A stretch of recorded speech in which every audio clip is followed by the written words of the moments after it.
Petroleum मसनूआत की कीमतों का यौमिया बुनियादों पर तयन मुल्की मईशत में एक बड़ी और मुतनाज़ पॉलिसी तब्दीली के तौर पर सामने आया है। हुकूमत के मुताबिक इस इकदाम का मकसद आलमी मंडी के साथ फौरी हम आहंगी, डी रेगुलराइजेशन और कीमतों के निज़ाम में शफाफियत लाना है, मगर इसके असरात ने इब्तदा ही से सवालात को जन्म देना शुरू कर दिया है। इस निज़ाम के नफाज के बाद एक दिन पेट्रोल की कीमत में सिर्फ 35 पैसे कमी की गई, जबकि अगले ही दिन तकरीबन 5 रुपये फी लीटर इजाफा कर दिया गया, जिसने अवामी खदशात को मजीद गहरा कर दिया है। इस वक्त पेट्रोल की कीमत 320 रुपये और डीजल की कीमत 367 रुपये फी लीटर तक पहुंच चुकी है। आलमी सतह पर भी सूरत हाल गैर मुस्तहकम है, जहां हालिया दिनों में तेल की कीमतों में तकरीबन 14% इजाफा हुआ है और खदशा जाहिर किया जा रहा है कि ये $100 फी बैरल तक जा सकती है। ताहम मसला सिर्फ आलमी कीमतों तक महदूद नहीं। पेट्रोल की फी लीटर कीमत में तकरीबन 95 रुपये टैक्सेस और लेवीज की मद में शामिल है, जिसमें पेट्रोलियम लेवी, कस्टम ड्यूटी और क्लाइमेट सपोर्ट लेवी भी शामिल है। ऐसे में अगर कीमतों को डी रेगुलेट कर भी दिया जाए तो भी टैक्सेस का बोझ अवाम पर बरकरार रहेगा और अवाम को हकीकी रिलीफ मिलना मुश्किल हो जाएगा। दूसरी जानिब पेट्रोल पंप मालिकान ने यौमिया कीमतों के निज़ाम और कम मार्जिन 8 रुपये फी लीटर के खिलाफ हड़ताल का ऐलान कर दिया है, जो इस पॉलिसी के अमली चैलेंजेस को नुमाया करता है। कारोबारी हल्के भी खबरदार कर रहे हैं कि रोजाना तब बदलती कीमतें मईशत में गैर यकीनी को बढ़ाएंगी और इसका असर अशवे खुरनोश और ट्रांसपोर्ट लागत पर पड़ेगा। ऐसे में अहम सवाल ये है कि क्या पेट्रोलियम कीमतों की डी रेगुलराइजेशन वाकई शफाफियत लाएगी या महंगाई को रोजमर्रा का मामूल बना देगी? क्या कीमतों को आजाद करने के साथ हुकूमत टैक्सेस और लेवीज में भी कमी करेगी या सारा बोझ अवाम ही उठाते रहेंगे? क्या ओगरा और मुतलका इदारे इतने मजबूत हैं कि इस निज़ाम में सारिफ का जो मफाद है उसके तहफ़्फ़ुज़ को यकीनी बनाया जा सके? सवाल अपने पैनल के सामने हम ये रखेंगे कि पेट्रोलियम कीमतों का यौमिया तयन, एक दिन 35 पैसे कमी, दूसरे दिन 5 रुपये इजाफा, इस्लाहात की तरफ कदम या महंगाई को रोज़ाना की बुनियाद पर मुंतकिल करने का नया निज़ाम? शहजाद चौधरी साहब क्या कहेंगे?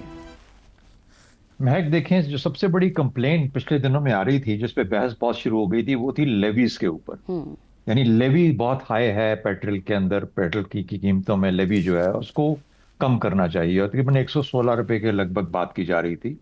ये ऊपर नीचे होता रहता है, लेकिन इस लेवल की, यानी इस हद तक के क्या कहते हैं कि कितने अरब रुपए जो थे सालाना 1700, या मेरे दोस्त मुझे करेक्ट कर सकते हैं, 170, यानी इतने अरब रुपए सिर्फ लेवी के अंदर जी जी। पिछले साल, जो पहले कभी नहीं हुआ, वो जमा किए गए।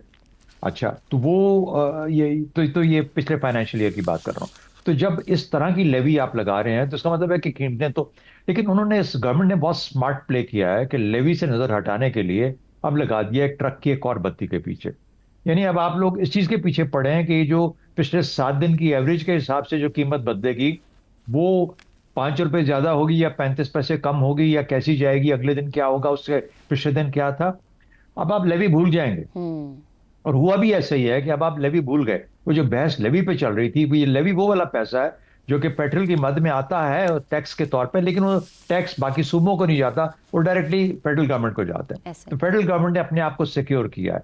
दूसरी वजह ये हो सकती है कि जबकि सारे का सारा बोझ फेडरल गवर्नमेंट खुद उठा रही थी, अभी भी जिम्मेदारी उनकी है, लेकिन आप एक ऑगरा, एक एक्टिव प्लेयर के तौर पे आ गया कि वो जो 7 दिन की एवरेज है वो ऑगरा मुतय्यन करेगा, उसके बाद वो कन्वे करेगा और वो उस दिन की कीमत बन जाएगी। तो एक तरह से अपने ऊपर से बोझ उठाना, लोगों को ध्यान किसी और तरफ लगा देना, और जाहिर है आपके असरात बिल्कुल ठीक है, इन्फ्लेशनरी होता है, नॉकडाउन इफेक्ट है, इसके ऊपर फिर अनप्रिडिक्टेबिलिटी आ जाती है, आपने उसका इजहार किया, ये तो मईशत के ऊपर असरात आएंगे। मेरा नहीं ख्याल ये देर पा हो सकता है, ना ये ज्यादा देर चल सकता है। किसी ना किसी वक्त में इसका प्रेशर इस तरह से आएगा कि हुकूमत को इसको बैक ट्रैक करना पड़ेगा या कोई और तरीके से इसको फॉर्मूले, ये वर्केबल नहीं है। सही, यानी लॉन्ग टर्म पॉलिसी के तौर पे हम इसको नहीं अपना सकते। आमिर साहब, आपकी तरफ आते हैं। कीमतें अगर आज़ाद हो भी जाती हैं तो फिर से वही बात कि उसमें टैक्सेस और लेवीज तो हमेशा से शामिल रहेगी। क्या इसे हकीकी डी रेगुलराइजेशन कहा जा सकता है जब तक अवाम को हकीकी रिलीफ नहीं मिलता या एतमाद फराहम नहीं किया जाता? इसको सिर्फ और सिर्फ मेरी नजर में महक एक फियर ऑफ कमिटमेंट कहा जा सकता है। मैं जिस तरह से भी इसको देखूं, मुझे इसकी और कोई वजह नहीं समझ आती, और हैरानगी मुझे इस बात के ऊपर होती है महक कि एक ऐसी सियासी जमात जो हमेशा से प्रो प्राइवेट सेक्टर समझी जाती है, जो प्रो मार्केट समझी जाती है, जो जिसका बहुत ज्यादा रिलायंस, जिसको इनफैक्ट जब ये शुरू हुई थी तो उसको बिग पाकिस्तान की बिग बिजनेस की पार्टी कहा जाता था, उसको, उस सियासी जमात को ये समझ नहीं आती कि मार्केट्स को स्टेबलाइज करने के लिए जो चीज सबसे ज्यादा अहम होती है वो एक प्रिडिक्टेबिलिटी होती है, और वो एक कॉन्फिडेंस होता है कि ये जो पॉलिसी अनाउंस हुई है, ये जिस मुद्दत के लिए अनाउंस हुई है उस मुद्दत के दौरान चेंज नहीं होगी।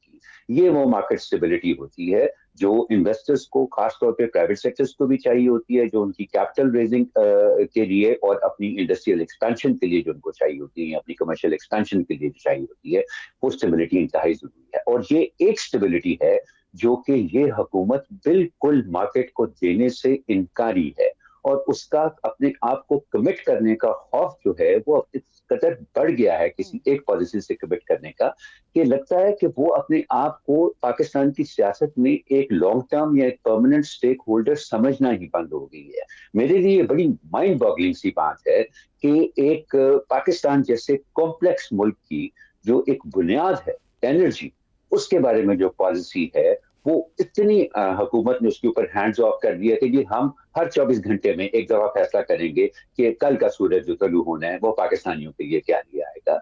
इस तरह की पॉलिसी से मुझे तो ये मुल्क चलते नहीं नजर आते, और मैं शहजाद चौधरी साहब के साथ एग्री करता हूँ कि मेरा नहीं ख्याल कि बहुत देर तक ये पॉलिसी जो है ये हमें नजर आएगी। बड़ी जल्दी इसको हुकूमत को रिव्यू करना पड़ेगा। बिल्कुल, क्योंकि आवाम के भी तो खदशात है, पेट्रोल भी एहतजाज की बात करते हैं। ज़ैगम साहब आपकी तरफ आते हैं। वज़ीर पेट्रोलियम ने इस तमाम तर मौके पे कहा कि हमें पता है कि तकलीफ दे लम्हात है और आवाम को इससे तकलीफ भी होगी, लेकिन फिर सवाल ये बनता है कि सारी तकलीफ क्या आवाम ने बर्दाश्त करनी है, गवर्नमेंट के ऊपर कोई तकलीफ नहीं होगी?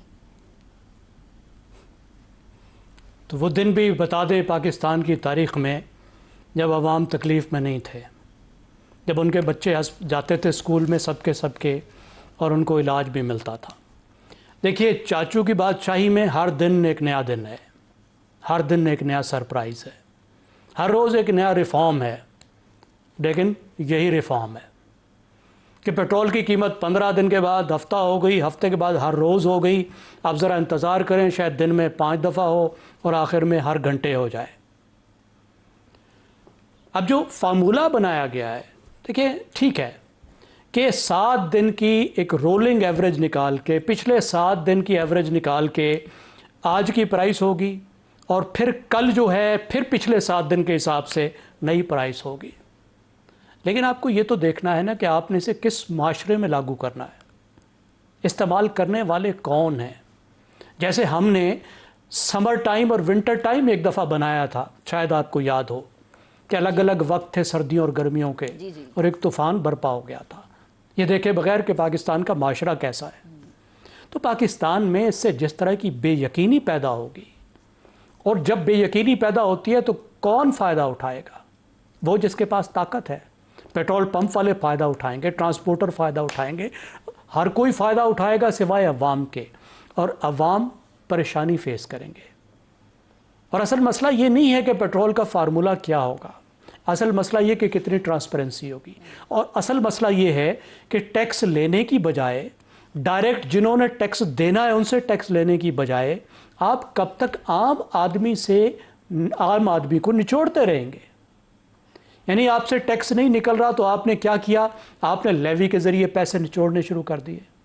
पिछले साल अगर आपने 1000 अरब रुपया लोगों से जमा किया था, तो इस साल आप कहते हैं कि 1500 अरब रुपया इस साल हमने जमा करना है पेट्रोलियम लेवी से। यानी अंदाज़ा लगाएं, वो गरीब आदमी जो मोटरसाइकिल में दिन में 1 लीटर बमुश्किल पेट्रोल डलवाता है जी, जो मोटरसाइकिल को लिटा के अगले 5 किलोमीटर में लेकर जाता है, आप ये कह रहे हैं उनको कि हम ताजरों से टैक्स नहीं ले सकते, सर्विस सेक्टर से टैक्स नहीं ले सकते, हम बड़े ज़िम्मेदारों से टैक्स नहीं ले सकते, हम जो इंडस्ट्री शामिल नहीं है निज़ाम में उससे टैक्स नहीं ले सकते, इसलिए तुम भरो। ये कितना बड़ा जुल्म है कि आप लाडलों से टैक्स नहीं ले सकते तो गरीब लोगों पे सारा बोझ डालें। तो ये पूरी जिस तरह की मईशत पाकिस्तान में बना दी गई है, और जो हुकूमत की नाअहली है, और जो असल रिफॉर्म करने में नाकामी है जी, ये उसकी सजा है जो अवाम भुगत रहे हैं। लेकिन और अवाम इस बात को भी भुगत रहे हैं ये भी तो कि वो इसके खिलाफ उठने को तैयार रहेंगे। कब तक अवाम बर्दाश्त करते रहेंगे? रजा साहब, यही चीज़ मैं आपकी तरफ लेके आ रही हूँ। रोज़ाना बदलती कीमतें जो हैं उससे मनसूबाबंदी कैसे होगी? क्या ये निज़ाम आपको ज़मीनी हक़ाइक़ से या ज़मीनी निज़ाम से हम आहंग लग रहा है? देखिए, सबसे पहले तो मैं ये दुनिया के चंद ममालिक में ये बिल्कुल राइज है निज़ाम, और जहाँ पे रिव्यू होती हैं रेगुलर प्राइसेस, लेकिन पाकिस्तान में इसको अमली जामा पहनाना मुश्किल होगा, और उसकी बहुत सी वजूहात ये हैं कि बाय द टाइम जो कीमतों में तब्दीली और के दरमियान और उसका असर लोगों तक पहुंचने का पेट्रोल पंप तक, उसके दरमियान का जो वक्त है वो हमारे यहाँ वो बहुत लंबा वक्त है। तो अगर कम कीमत होगी तो क्या कमी जो है वो भी फिल फॉर लोगों को दस्तयाब होगी? ऐसा तो नहीं होगा। और जो कंपनियां हैं, ये पेट्रोल डिस्ट्रीब्यूशन, ऑयल डिस्ट्रीब्यूट करने वाली कंपनियां, वो अपना मुनाफा और अपना फायदा भी वो करती हैं, क्योंकि पाकिस्तान में तो हर सतह के ऊपर और हर शोबे में माफिया जो है वो घुसे बैठे हैं, और वही मैनिपुलेट करते हैं अपने हक में। कीमतें हो, पॉलिसी हो, टैक्स का रेट हो, और ये जब तक निजात नहीं पाएगी पाकिस्तान की मईशत, उस वक्त लोगों को सुख का सांस नहीं मिलेगा।